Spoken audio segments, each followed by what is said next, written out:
মনে রাখবেন, আমরা আছি বলে বাংলা কখনো কোনো কিছু কোশ্চেন করে না দেশের কোনো ব্যাপারে। আমিও তো কোশ্চেন করতে পারি। যারা এলো তাদের শিকল বেঁধে নিয়ে আসা হলো কেন? কি উত্তর আপনাদের? বলে দিচ্ছেন ওটা ওদের প্রোটোকল। মাননীয় প্রধানমন্ত্রী, আপনাকে সম্মান জানিয়ে বলছি, আপনি যেদিন প্রেজেন্ট ছিলেন সেদিনও কিন্তু তাদের নিয়ে আসা হয়েছে এইভাবে। তা প্রোটোকল তো এক একটা দেশের এক এক রকম হয় না, মানবিকতা তো সবার ঊর্ধ্বে। কিন্তু আপনি কি একবারও প্রতিবাদ করেছিলেন? মিস্টার জয়রাম রমেশ, তারা কিন্তু বাংলার লোক নয়, তারা কিন্তু গুজরাটের লোক, মহারাষ্ট্রের লোক, পাঞ্জাবের লোক। তা সত্ত্বেও কিন্তু যদি কেউ ঢুকেও থাকে, নিশ্চয়ই আপনি সসম্মানে আপনি বলতে পারতেন, আমি ফ্লাইট পাঠাচ্ছি, আমার ফ্লাইটে করে আমি আমার ভারতীয়দের নিয়ে আসবো যদি কেউ ইল্লিগালি ঢুকে থাকে। ওই দায়িত্ব নিয়েছিলেন? আজকে যদি আপনারা দায়িত্ব নিতেন তাহলে অন্তত তারা সম্মানের সাথে ফিরে আসতে পারত। কিন্তু সে দায়িত্ব তো আপনারা নেননি। পায়ে শিকল বেঁধে, হাতে শিকল বেঁধে 40 ঘন্টা ঘুরিয়ে ঘুরিয়ে শিশু থেকে মহিলা কেউ বাদ দেয়নি। তা সত্ত্বেও আমরা তো কিছু বলিনি। আজকে বলছি কারণ আপনারা বাধ্য করছেন এই কথাগুলো বলবার জন্য।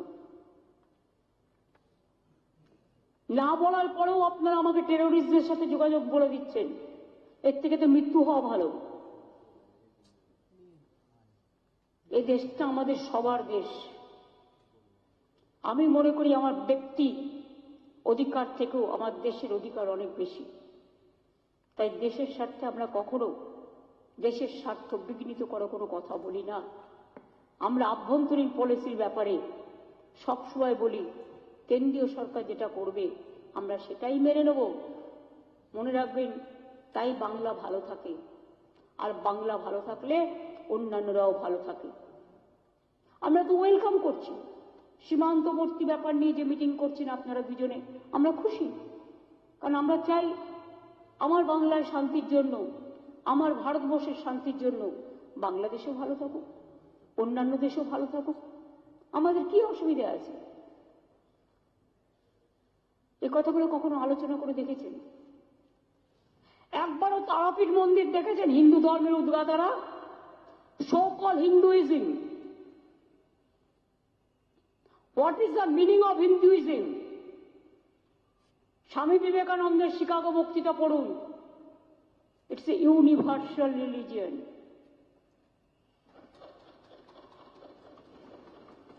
যখন স্বামী বিবেকানন্দের বাড়িটা দখল হয়ে যাচ্ছিল রাত্রির বেলায়, তখন কোথায় ছিলেন?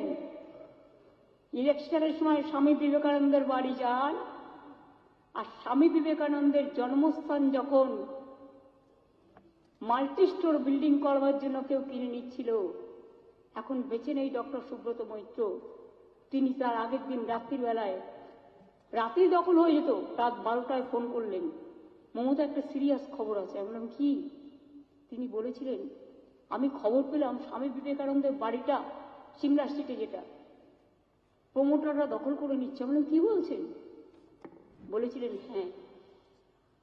আমি সঙ্গে সঙ্গে পুলিশকে পাঠিয়ে কাজ স্টপ করেছিলাম এবং তার পরের দিন আমি স্বামী বিবেকানন্দের বাড়ি কলকাতা কর্পোরেশনকে কিনিয়ে নিয়েছিলাম।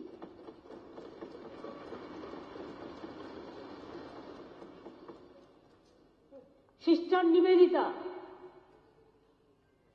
কলকাতায় তার একটা বাড়ি ছিল, সেই বাড়িটাও আমি নিজে দুবার করে গিয়ে আমাদের টাকা দিয়ে কিনে তারপরে তাদের হস্তান্তর করি। দার্জিলিংয়ে সিস্টার নিবেদিতা মারা গিয়েছিলেন যে বাড়িতে, সেই বাড়িটা বিমল গুরুংরা নিয়ে নিয়েছিল। আমি একবার শান্তনু মহারাজ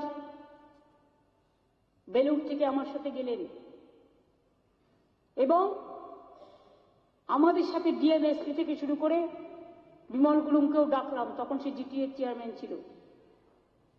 আমি বললাম এই বাড়িটা ফেরত দিতে হবে। উনি বললেন না, দিতে পারবো না। আমি বললাম আমি যদি পাল্টা একটা বাড়ি দিই, এই বাড়ির একেবারে স্টাইলে এবং যতটা জায়গা আছে ততটা, তাহলে তুমি দেবে কি দেবে না? বলে আমি তাকে বলেছিলাম, অরূপকে আমি জিজ্ঞেস করলাম এই তোদের ইউথ হোস্টেলটার কি অবস্থা? বললো দিদি নতুন তৈরি হয়েছে, একই রকম দেখতে। আমি বললাম যাও ইউথ হোস্টেল নিয়ে নাও, নিবেদিতার বাড়ি ফেরত পাও, যেখানে নিবেদিতা দেহত্যাগ করেছিলেন। সেই বাড়িটা ফিরিয়ে নিয়ে এসেছিলাম। এখনো নিবেদিতা ট্রাস্টের আন্ডারে আছে, বা ওদের যে বেলুরের যে সমস্ত ট্রাস্ট থাকে। বাগবাজারে মায়ের বাড়ি, তারা ঢুকতে পারছিল না। কতবার মায়েরা রিকোয়েস্ট করেছে, সেটাও ক্লিয়ার করে দিয়েছি।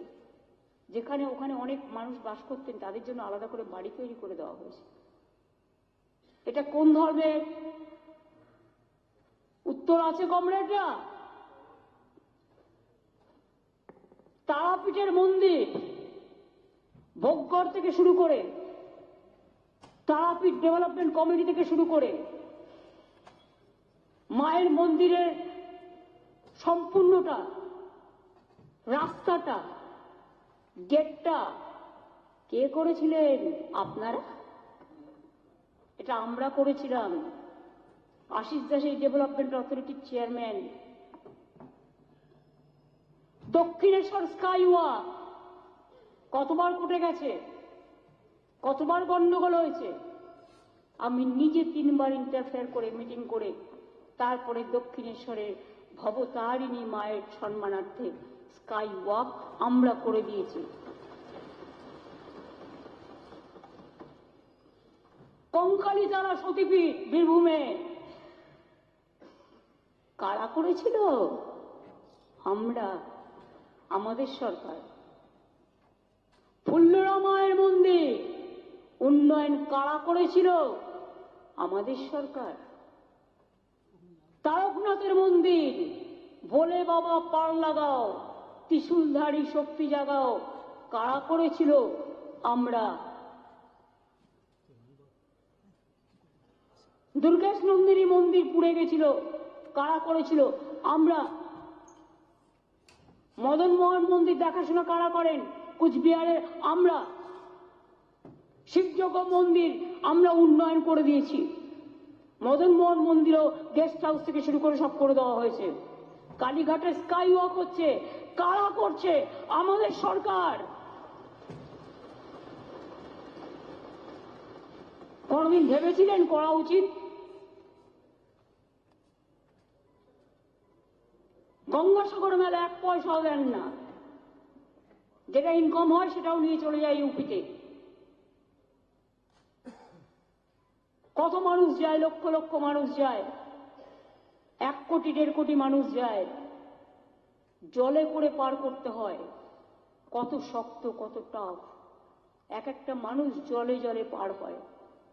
কতদিন বলেছিলাম একটা গঙ্গাসাগর সেতু করে দাও, বলতে বলতে আমার মুখ শুকিয়ে গেছে। কই বিরোধী দলের নেতারা, হিন্দু ধর্মের পথপ্রদর্শক, একবারও বলেছিলেন কেন্দ্রীয় সরকারকে গঙ্গাসাগর সেতুটা করা উচিত গঙ্গাসাগরের স্বার্থে? না, করেননি।